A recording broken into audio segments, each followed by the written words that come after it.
Mehmet Akif Ersoy Anadolu Lisesi idareci öğretmenleri olarak fakir öğrencilerimize bayramdan önce harçlıklarını karşılamak, giyim ve yiyecek ihtiyaçlarını karşılamak üzere bu kermesi düzenledik. Öğrencilerimizin daha çok teklifi üzerine Kurban Bayramı öncesinde okulumuzdaki fakir öğrencilere yardım mahiyetinde bir kermes, bir etkinlik yapalım dediler. Biz de kulüp öğrencileri ve istişare yaptık.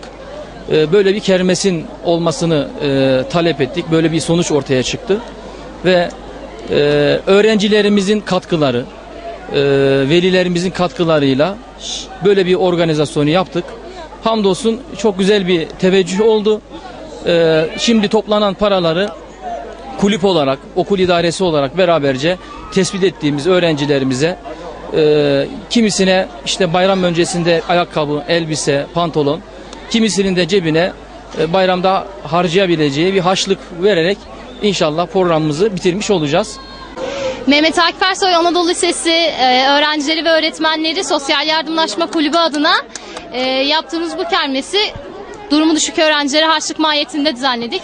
Herkesten Allah razı olsun, emeği geçenlere, yardıma gelenlere, bir şeyler için koşuşturan herkesten çok teşekkür ediyoruz. Herkese Allah razı olsun. Biz bu kermesi fakir arkadaşlarımızın yararı için düzenledik ve gayet etkili olduğuna inanıyorum. Güzel bir etkinlikti. Okulumuz adına yaptığımız bir kermesti. Okulumuz öğrencilerin adına yaptık. İnşallah iyi bir kermes olmuştu. Yoksul öğrencilere harçlık mahiyetinde yaptığımız bu kermese katılanlar herkese teşekkür ediyoruz.